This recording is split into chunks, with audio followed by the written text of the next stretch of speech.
Hello everyone, welcome to my channel. Hope you are doing great, fit and healthy. So today I will talk about the neck pain और neck pain को treat करने के लिए हम कौन कौन सी exercises कर सकते हैं. And trust me, these exercises are very benefit to relieve your pain and to correct your posture as well. Neck pain को हम cervicalgia भी कहते हैं, जो कि हमारे हेड के नीचे से स्टार्ट होकर कहीं पर भी रेडिएट कर सकती है. ऐसे बहुत से पेशेंट्स हमारे पास आते हैं जो कि आकर पट्ठों के दर्द की शिकायत करते हैं. नेक पेन या पट्ठों का दर्द या पट्ठों में खिंचाव ज़्यादातर औरतों में ही पाई जाती है. Neck pain can effect your daily life activities if it not treated well. काफ़ी पेशेंट्स आते हैं जो तकरीबन इसी तरह की शिकायत करते हैं कि उन्हें मुसलसल उनके कंधे में दर्द हो रहा है, या फिर उनको स्टैबिंग या बर्निंग पेन हो रही है, या फिर उनको शूटिंग पेन है जो कि नेक से ट्रैवल करके उनके शोल्डर या फिर बाजू की तरफ जाती है. इसके साथ साथ वो इस बात की भी शिकायत करती हैं कि उन्हें बहुत ज़्यादा हेडेक रहता है. उनके नेक और शोल्डर्स के मसल बहुत ही ज़्यादा स्टिफ रहते हैं कि वो अपनी गर्दन तक हिला नहीं पाती. इसके अलावा they also complain for the numbness and tingling in their neck. ये पेन जब डेवलप हो जाती है तो आहिस्ता आहिस्ता से इंक्रीज़ होती चली जाती है अगर इसको मुकम्मल तौर पर इलाज ना किया जाए तो.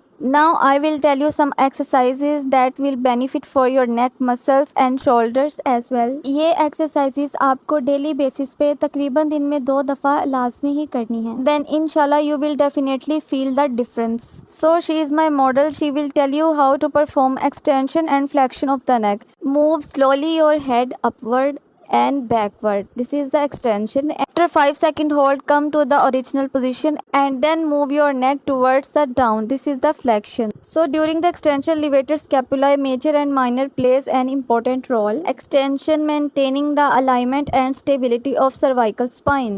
And neck flexion में सबसे important sternocleidomastoid और rectus capitis longus colli plays an important role. ये हमारे posture को improve करने में help out करता है और flexibility of the नेक को इंक्रीज कर देता है. ये एक्सरसाइज आप 5 to 10 रेपिटेशंस के साथ इजीली परफॉर्म कर सकते हैं. The next exercise of the neck is isometrics. Isometrics are very important. सबसे पहले आपको करना क्या है, आपने अपने हाथ को फोरहेड पर रख कर पीछे से आगे की तरफ जोर लगाना है और इसी तरह जोर लगाते हुए आपको 10 तक काउंट करना है. उसके बाद आपको दोबारा से छोड़ देना है. Again you have to repeat this about 10 to 15 times.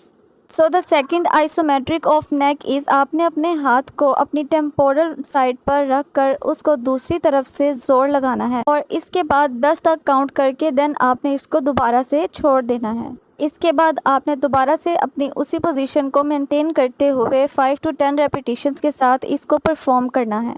इसी तरह से आपने अपने दूसरे साइड की टेम्पोरल रीजन पर हाथ रख के अपनी दूसरी साइड से उसको जोर लगा 10 सेकेंड्स तक होल्ड करना है and then release and repeat. And the last is आपने अपनी बैक पोजीशन करके इस तरह से हाथों को अपने बैक साइड पर रख कर आगे से पीछे की तरफ जोर लगाकर होल्ड करना है. 10 सेकेंड तक रिपीट करके आपने उसको फिर छोड़ना है और ये भी आपने 5 से 10 टाइम रिपीट करना है. नेक की इस तरह से आइसोमेट्रिक्स करने से आपके नेक मसल्स जो टाइट हुए होंगे वो लूज हो जाएंगे. इसके अलावा ये नेक मसल्स को स्ट्रेंथनिंग प्रोवाइड करता है और स्टेबिलिटी भी देता है. ऑब्वियसली जब मसल स्ट्रेंथन रहेंगे तो पेन ऑटोमेटिकली कम हो जाएगी. सो नाउ इसके बाद आपको रोटेशंस परफॉर्म करनी है. तो सबसे पहले आपको अपनी नेक को लेफ़्ट साइड पर मूव करना है और मूव करके आपको कुछ सेकंड्स के लिए होल्ड भी करना है. इसके बाद आपको इसी तरह से राइट साइड पर भी मूव करना है और राइट साइड पर भी मूव करके आपको कुछ सेकंड्स के लिए होल्ड करना है और ये शोल्डर रोटेशन आपको 10 to 15 टाइम्स रिपीट करनी है. अगर आप एक ऑफिस वर्कर हैं और आपको स्टेडीली कंप्यूटर की तरफ देखकर काम करना पड़ता है तो हर 30 मिनट के बाद आपको ये रोटेशंस भी परफॉर्म करनी है ताकि मसल स्ट्रेन से प्रिवेंट रहें. देन इसके बाद आपको शोल्डर श्रगिंग करनी है. तो सबसे पहले आपको अपनी नेक को स्ट्रेट करना है. इसके बाद आपको इस तरह से अपने शोल्डर्स को अपवर्ड मूव करना है और कुछ सेकेंड्स के लिए होल्ड करने के बाद इसको रिलीज़ करना है. And then repeat this about 10 to 15 times. This exercise will prevent you from the muscle strain and improve your posture too. Now I will tell you about 2 exercises that you will have to done while standing with your wall. सबसे पहले आपको अपनी दीवार के साथ इस तरह से खड़े होना है कि आपके pelvic girdle, shoulders और feet बिल्कुल दीवार के साथ टच हों. Now you have to move your head slowly toward the down position like this.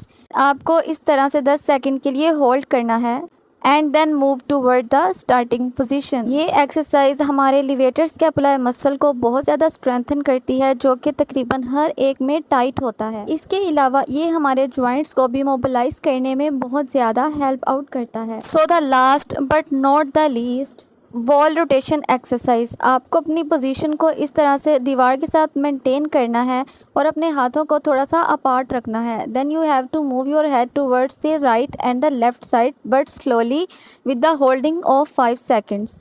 ये एक्सरसाइज हमारे अपर नेक के जॉइंट्स को मोबिलाइज करने में बहुत ज़्यादा हेल्प आउट करती है। ये मोस्टली जिन मसल्स को स्ट्रेंथन कर रही होती है वो है rotator cuff. So by doing these exercises you will definitely feel the difference और आपको पेन भी बहुत कम होगी। ऑब्वियसली जब आपके मसल स्ट्रेंथन हो जाएंगे, जब आपके जॉइंट्स मोबिलाइज स्टेबल होंगे, आपका पोस्चर बिल्कुल करेक्ट होगा, तो आपको नेक पेन की शिकायत कभी भी नहीं होगी। और जिनको शिकायत है वो इस तरह की एक्सरसाइजेज करने से बिल्कुल रिलीफ हो सकती है। आपको ये एक्सरसाइजेस तकरीबन दिन में 2 बार लाजमी करनी है for the strengthening of your neck muscles and the pain relief too. ये बहुत ही बेसिक्स और इनिशियल एक्सरसाइजेस हैं नेक मसल्स को स्ट्रेंथन करने के लिए और पेन को काफ़ी हद तक कम करने के लिए। तो the first most important feature is you have to adept a good posture. अगर आप कहीं पे काम कर रहे हैं, कहीं पे ट्रैवल कर रहे हैं, तो हर 30 मिनट के you have to stretch yourself ताकि आपके मसल ज़्यादा टाइटन अप ना हो। थर्डली, अगर आप स्मोकिंग करते हैं तो आप उसको क्विट कर दें, because according to the researches smoking is one of the main cause of developing neck pain. So fourthly, you should avoid carrying heavy bags.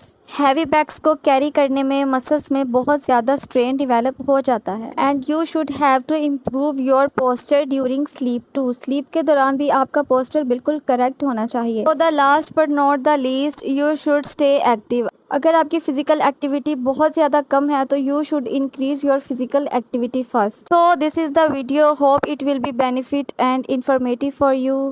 Thanks for watching. अल्लाह हाफिज़।